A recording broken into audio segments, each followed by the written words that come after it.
at the coast, waking up in my camper, making a coffee, going for a surf session, having breakfast, having sex, and then I don't know, maybe do some studying, have a cash game session or whatever, and then have another surf, and then go to sleep. That would be a perfect day in my life. So you lived that lifestyle for quite some months, I did. So where did it go? Where did the life go? Mm-hmm. I don't know, in the ass maybe. Why are you back in Vienna then? Because of bad bankroll management. Simple as that. GG. Yeah. Guys, watch your bankroll. It's gone faster than you think. You know, I have a unique bankroll strategy. What's that? Don't play poker. If you don't have a bankroll, you cannot lose a bankroll. That's very good. You need to be smart about things. Yeah. If you have nothing to lose, you can't lose. Yeah. Easy as that. But you can't fly anywhere either. I guess you can walk always, or take a bike. Fly in your mind. And then surf in my mind? Reality is you create it. No? Ukrainish. For example, if we go to Güsing and we say it's the perfect place in the world for us, then it's the perfect place in the world. Yeah, very true. But others would maybe say, oh, I don't. You need forever to go to King's Casino from Güsing. That's not a place to be in for poker players. Plus, the spa area is pretty nice there. Have you been there? Yeah, I always go there in my camper, and then I get up in the morning, take my toothbrush to the spa area, go for a swim, brush my teeth. The Fuchsen style. This is how you enjoy Roswadov, guys. It's because I don't want to spend 60 euros on a fucking empty apartment where not even the TV is hooked up. You know, where he just kicked out some poor farmers out of the house, and now he makes it into hotels and charges 60 euros. And then imagine on day 3 of a tournament, the fucking cab wouldn't pick me up because he was too busy, half an hour before the tournament. So I had to take my skateboard there. Yeah, that's the way you enjoy Roswadov. Sleep in the car, go to the casino via skateboard. No, that was bring a toothbrush. That was when I slept in an apartment. Go Roswadov. You can buy yourself a motorcycle. Now it stands on the beach in Nicaragua. Yeah, why not? That's right, you left quite some assets on your way. Yeah, I did. Are these still the 2 Australians who take care of your motorcycle? They're Canadian. Beach? They're Canadian. And yes, I think they are. But they're not always there either. And the thing is, when you have a motorcycle right next to the ocean, it just erodes so fast and it breaks down. GG. And the surfboard that you left there? Yeah, I brought that back. You brought that back? For 300 euros or so? No. I went back there once. Right. And then I just picked it up. One of the sickest vacations of my life, when I spent 2 weeks with Fuchsel in Nicaragua before going to Vegas the first time. It was really nice. We were surfing, there were pigs running around in the streets. He was drunk the day I arrived. It was I arrived it was so funny. In the middle of the night. I called Fuchsel 2 months before, asking him what he's up to. No, you called me. I called you. You called me. I was at the Großneuburg Killing Bahnhof. I had an emotional evening, and I called all my good friends. Probably you were drunk as well in that evening. No, I wasn't. And he called me and asked, hey bro, it's so sick, there's pigs running around in my city here, you have to come visit me, it's so insane, I'm going to surf and I'm grinding all day long. And I was the only friend of Fuchsel, and we weren't extremely close. Yeah, okay, we were close, but we weren't at least hearing from each other every day or week. And I said, yeah, okay, I'm gonna check the flights. Yeah. And 1 week. You know how many people I tell this that you were the only one visiting me? Super sick. Yeah. And then 1 week later I booked the flights, and 1 or 2 months later I went to Fuxel in Nicaragua, El Gigante Beach. And I arrived in Managua, which is the capital, and you are in a completely different world, obviously. Different currency, different people. I don't speak Spanish very well. Habla español un poco, that's it. And then I told them El Gigante, and I really had to rely on them bringing me to the right place because I had absolutely no idea. And then we were riding for 2 hours during the extreme storm with his old car that I had fear of was breaking all the time. 100 kilometers with an hour. dirty roads, and I was in another world with my suitcase and everything. You were super young too. Yeah, I was super young, 21. Yeah. And then we arrived in Gigante, and it was all dark. They had no electricity. So I was, and the guy dropped me off. I paid him and he dropped me off. He asked me, "Are you okay?" And I said, "I don't know." And I was just left in the dark at midnight in Nicaragua, and I was just listening to dogs and the beach. I was hearing the sea and the dogs, nothing else. I was like, oh fuck, where am I? I have no idea, no Wi-Fi, nothing. And then two guys approached me and said, "Hey man, what's up?" Because I was already ringing bells at random houses. And I told them, "Yeah, bro, Michele's bar, do you know where it is?" Because that was the place I was supposed to meet Fuchsl. And they said, "No, but you can live at our place. You can sleep here for 20 euros a night." And I was like, "No, hell, I want to visit my friend. He's waiting for me at Michele's bar. I will pay you if you want." And I was speaking like a mixture of Spanish, English, French, I don't know. And then they said, "Okay," and I gave them like 5 euros or I don't know what. And then we went forward 20 meters, to the left 10 meters, and then we were at Michele's bar. Such douches, honestly. And I was like, it was all dirty, all rainy. It was raining heavily, and I had my suitcase above my head and was like super lost. But then he was sitting there drunk with our friends. I always have to say that you were always drunk, literally. And with our friends, what was their names? Hannah Finnegan and Gil Samir. Yeah, for Shoutouts. And they were sitting there drinking beer. I was there, and I said, "Hey, what's up?" I was super drained. And then we rode with the motorbike at 2 a.m. super drunk. I think I was also drunk then, or at least I drank some. And I had the suitcase above my head, like all the package with me. We were riding on his motorbike, the dirt roads to his house, 5 or 10 minutes. That was one of the wildest rides in my life. It was really dangerous, but bro, you made it. Yeah. And then we spent the best 2 weeks of our lives in Nicaragua, and after that we went to Vegas the first time. It's nice. You remember eating Mozartkugeln on top of the Gigante Hill? Yeah, I brought Mozartkugeln from Vienna, and we ate them on the top of Gigante, where you can look to Costa Rica and Nicaragua, and maybe even another country. I don't know. Is that 2 or 3 countries you can see from there? It was super nice. It was really sick. And then in Vegas, yeah, Fuchsl leaves like after 12 days. I think we bricked everything. Lost a lot of money, obviously, I guess. I don't know. Did you win any? I think we lost a lot. And then on the last day, I play again the 300 euros Aria tournament. And I chop it for 13k. So I was left with some nice winnings. Was insane experience. I was like down a lot, so it was huge money for me. The next day I just relaxed, and I think I rented a Mustang then on that day. Mustang, yeah, could be. Yeah, I rented a Mustang and went to a mall and bought some stuff that nobody ever needs, but for my girlfriend and so on. I went shopping to the outlets, and then I went back home. It was an insane experience. It was really one of the best months of my life. But boys, 5 minutes to our first visit. What are your expectations? We are hyped. Yeah, we are hyped, and the expectations are High. yeah, pretty high, I would also say. Yeah. Gehen wir. Pushen wir an der Falsch. Was sticht so? Das ist nicht. Ich schwör's euch, das ist es nicht. Also wir wollen nicht auf der Parkplatz. First impressions? I don't think we're in the right spot here. I don't think this is our house.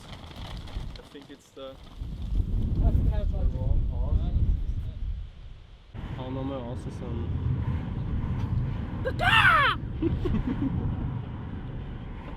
Woher kannst du das? Aber so spricht man auf der Straße in Wien. Du nicht, oder was? Extra aussetzen. Wie alt bist du, Fuchsl? 32. Warum? 16 im Du Herzen. würdest nicht sagen, ja, das wollte ich gerade fragen. Fühlst du dich älter oder jünger? Ja. Ganz klar. Also was ist die Strategy jetzt bis zum Grindhouse, bis wir einziehen? Wenig grinden, geringes Volumen. Übersetzen. Einfach geringes Volumen und ja, dann voll angreifen im Haus. Ja, und halt Study in der Zwischenzeit. Das auf jeden Fall, das mache ich sowieso. Ohne Scheiß, Jungs. Sich aktiv mit dem Content auseinandersetzen ist das Wichtigste. Ich habe eine Phase in meinem Online-Graph, da geht es bergauf, da habe ich jeden Tag 2 bis 4 Stunden HRC gegrindet und habe mega gemerkt, wie ich sicher werde. Einfach Preflop-Spots analysieren. Ja, einfach Preflop-Spots, 10 bis 40 pp, nur Preflop-Calculations, Chip-PV. Ich hab mich so sicher schon gefühlt in All-Ins und habe die Intuition entwickelst du so schnell, das ist Bombe, wirklich. Nur das macht halt fast keiner. Population macht das nicht. und so wird der Gap zwischen Pros und Population immer größer, deswegen schlagen die Pros auch consistently das Rake, auch wenn das schlechter wird. Und die Population, ob die jetzt 50% oder 80% oder 20% verliert, merkt sie gar nicht, aber das ist halt einfach so. Ja? Und so funktioniert das Ökosystem weiter. Nur die Pros arbeiten halt Tag und Nacht, zumindest die Besten.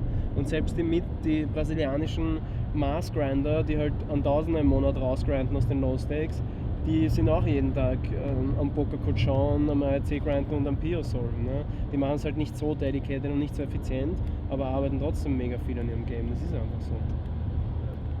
Und das ist halt wichtig, dass ihr das auch umsetzt. Und es ist wissenschaftlich bewiesen, dass wenn du durch diesen Schmerz, durch dieses Gefühl im Kopf durcharbeitest, das dich davon abhält, diesen Widerstand zu gehen, dann fühlt es sich gut an, dann entspannen sich auch die Synapsen im Kopf und so. Und dann merkt man ja diesen Joy, wenn man Matheaufgaben löst oder Hände analysiert. Nur man ist zu faul, um diesen Initial Widerstand zu überwinden, dass man sich hinsetzt und dieses Lernen und diese Arbeit verrichtet. Ja, mit vielen im Leben, aber wenn du da durchpusht, dann fühlt es sich gut an und natürlich wird diese Hemmschwelle dann auch immer niedriger. Ne? Dann wird auf einmal ARC zu deinem Netflix und dann weißt du, du hast es quasi geschafft, weil dann ist es easy. Dann kommen halt die Erfolge. Dann kommen die Erfolge und dann fühlt es sich mega gut an. Jungs, we arrived. Das ist er, oder? Mhm. We arrived. Hast du den Parkplatz gefilmt? Ja.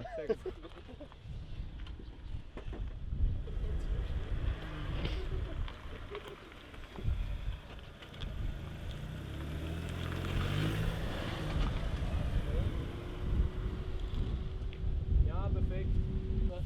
Danke. Besser? Thank you. Thank you. Okay, also.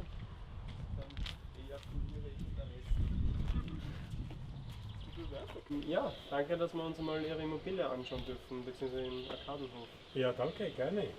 Das ist wunderschön hier. Es ist ein Bauernhof, der ist über 100 Jahre alt, stammt noch aus der Zeit, als das Burgenland zum Königreich Ungarn gehörte. Und das war ein typischer alter Hof aus der Grenzregion mit einem kurzen Schenkel und einem langen Schenkel. Thomas, die Die Wohnung? Ja. Was? Sie sehen, der Herr Fuchs, der Florian, kann diese Ruhe sehr gut brauchen. Richtig schön. Schöne Location. Schön ruhig. Fuchsel, du warst skeptisch. Warum?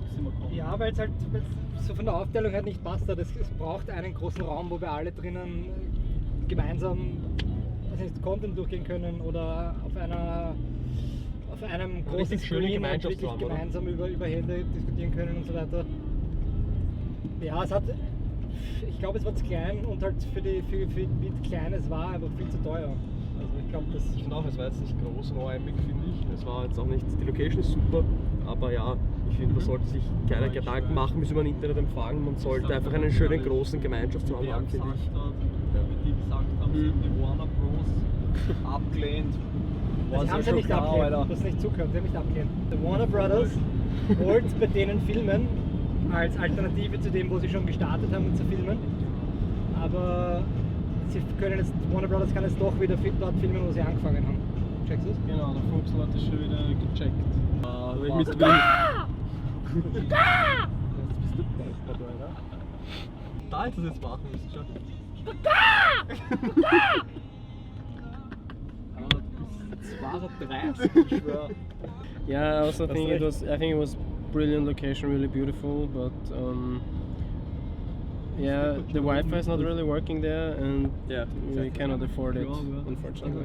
We cannot spend like a Warner Brothers budget on the perfect location. This will not be possible. Yeah, Martino is not charging so much for the Grindhouse experience, but the location cannot cost like 40,000 euros a month or so. It's like nowhere possible. Yeah, and we need to find the right mixture of the guys being a little bit removed of their usual comfort zone, so they really commit and focus on the project. And other than that, also it has to be just a cool location with enough space where everyone can gain some privacy and they can spend time with each other, study with each other, and eventually also play some home games or stream online or play online. And yeah, I'm confident we'll find that. We just need to be creative and flexible. What's our lunch plan now? In the middle of nowhere? Johannes had a good one. Yeah, actually we will see if there's a Spanferkel on the road somewhere. And if there's not, maybe we can at this point put a Spanferkel into the video so that one sees what a Spanferkel is. Have some beers, maybe. But we will go for pita bread actually. There's a huge pita bread place next to the next location. In Vienna, near the Westbahnhof, Marie-Hilfer-Straße, Mahü. And that's what we're going for. If the guys are not too hungry, so that they will go for a Leberchatten in the next Bildauer Spar. Leberkassemi, maybe we can put a Leberkassemi in there as well. So these are our options, because at 2:15, so in exactly 1.5 hours, we will scout the next location for our Grindhouse adventure. So, you ever heard of Dan Bilzerian? No, stop it. Yeah, he's living the dream, I guess, right? I mean, everyone is the idol of many people out there, but he's nowhere close to a professional poker player. If he is, then he's playing against some other billionaires who have no clue about the game. There, for sure, he could be a profitable player. But I mean, you can look at 3 hands that are online where he plays the game with Gus Trader, Bill Perkins, and you can eventually see that they're far off from being top pros, and especially Dan Bilzerian has not a lot of clue about advanced strategics of poker. And hey Dan, if you're watching, shout outs, all the best my friend. If you want to come to the Grindhouse, you're happily welcome. We can teach you some stuff about poker, no problem. Bring some girls with you. And your chicken legs. Jetzt davor, das sieht da los! Da! Das schreit so. Geht schon, gib ihm! Aber nur so laut, dass keiner hört, gell? Seid ihr zusammengefahren? Ich hoffe nicht. Na. Na, oder? Die wollen alle rein da. Na. Wie könnt ihr da einen Unfall bauen? Du musst ja schön deppert sein, oder? Haberer, nicht böse sein, aber ihr seid die größten Volltrotteln von da bis Dex. Nein, der fliegt ihm nur irgendwas aufs Auto. Hallo. Wo dürfen wir, wir sind jetzt gerade im Hostel, wo dürfen wir? Schau, wer da ist. Super, perfekt. Und ins Hostel rein, oder wie? Servus, super. Ins Hostel rein, oder? Erstes Heißt Jungs, ich habe ja gewusst, dass ihr zu 5 seid, sonst hätte ich ja... Servus, Stefan. Servus, Max. Gestern, das sind verschiedene Sachen erzählt. Gestern wieder Mario gesagt, er fährt nicht mit, ja, ihm geht's eh nicht so gut. Blamiert. Ja, heute gab's aber nicht mit in der Früh. Heute in der Früh. Ja, Stunden. Na, passt schon. Ja, egal, das Essen geht auf dich. Aber ganz klar. Auf dich und Mario.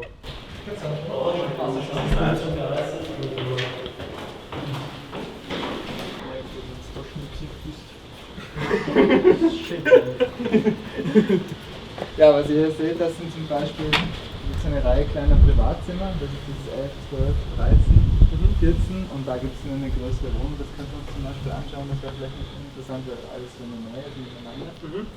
Sozusagen. Ja, also wir würden uns prinzipiell schon einen gemeinsamen Bereich irgendwie wünschen, einen gemeinsamen Raum oder so, Living Room. Ja.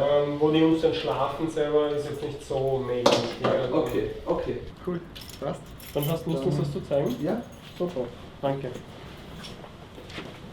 Ich zeige es euch mal und da hätte ich noch die Möglichkeit, einiges für euch so zu konfigurieren, dass es irgendwie nett ist. Das ist halt jetzt einfach so als Sechserzimmer eingerichtet, aber es muss nicht so sein. Ne?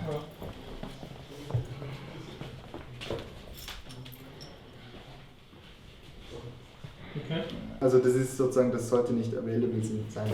Aber weißt du, das kann einfach sein, dass ich mich da ein bisschen vertan habe und es ist auch irgendwie available. Weil was wir haben ist halt, was ich dir geben kann, ist hier den gesamten oberen Stock sozusagen. Und ich kann dir 2 Zimmer so als ein Living Room oder Poker Room einrichten. Die 2 nämlich zum Beispiel. Also da ist jetzt momentan nichts drin. Oder halt nur Trash. Das ist nicht so fett, wie du dir das gedacht hast. Ich weiß jetzt schon, was ihr euch vorstellt.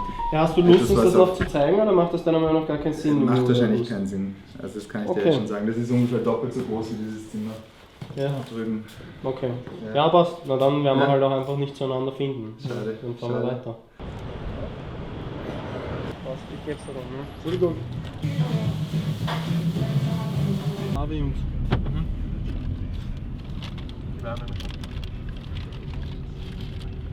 Was ist die? Steht in der WhatsApp-Gruppe. Julius Dandler, Platz 4, glaube ich. Schmeckt's? Perfekt. Was habt ihr geholt? Schwaberl im Brot. Geil. Mit einer guten Rahmsauce. Perfekt, er ist auch spät. Perfekt, er ist einer wie wir. Der Besitzer jetzt will eine richtige Immobilie, ich schwöre am Nuller. Alright, we are now driving to our third property in the 15th district in Vienna. And yeah, the second one was a little bit of a disappointment. Yeah, let's see what surprises us there. So, what are your expectations for the next location? My expectations are way higher than the previous one, but that's not very difficult, I think. We're waiting. Sitting waiting, you believe it's superstition. Letzter Stopp mit. Das ist nicht leicht.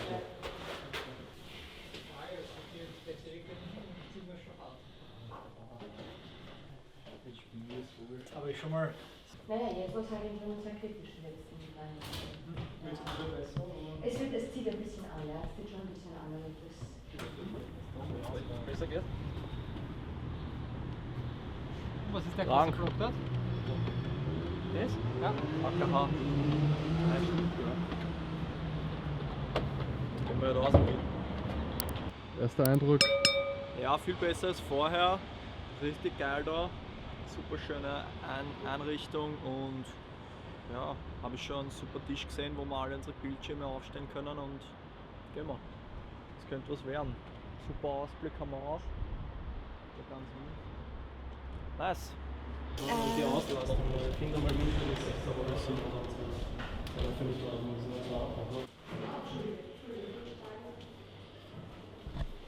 We're now in the first district in Vienna, visiting a flat, and looks pretty cool. Like nice view in the middle of the city. We've got everything in front of the door, so that's pretty nice. Was sagst? Geil, sehr geil. Geil, aber keine Möbel drin, sehe ich da. Wenig.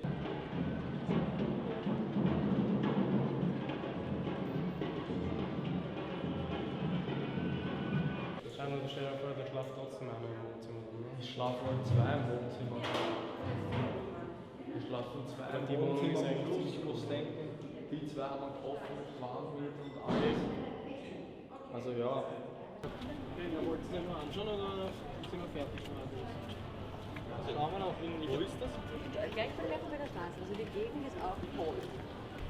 Die hat, glaube ich, gehabt so 110. Ich kenne mich das Ja, 110, aber die andere hat auch 110. Ja, aber Ich ich hätte doch finde, gesagt 130 oder nicht? Weiß ich nicht. Naja, ziemlich gleich.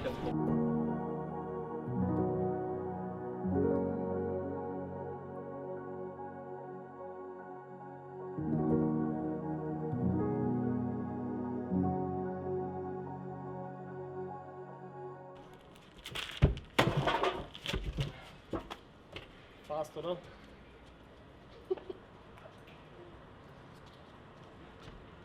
Wir stehen nicht im Halteverbot. Passt schon. Gehen wir noch ein Eis essen dann oder essen noch gemeinsam? Passt schon. In der Woche? Nächsten 3 Wochen. Am 1. August ist die dann fertig.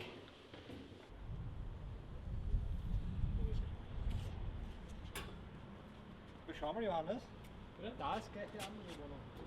Und dann brechen wir durch. Aber ich gesagt, super. Da, schau, da rauf, da hinten herum. Und hinten bei der Leiter runter. Was sagst du, Maxl?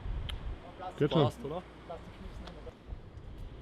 Das ist schon fein, da. Man muss halt dazu sagen, da haben wir wirklich jeder, wenn er Ruhe haben will, kommt einer da raus oder geht oben am Balkon. Da haben wir wirklich Rückzugsmöglichkeiten. Machst du da so Lounge-Möbel oder irgendwas? Da kommt was her, ich glaube nur oben. Ja, dann nehme ich mit Sitzsack mit von daheim. Ja, Ja, gut, dann schauen wir uns noch eine andere an. der andere? Aber das schaut gut aus, vor allem wenn du sagst, ab 1. August weißt du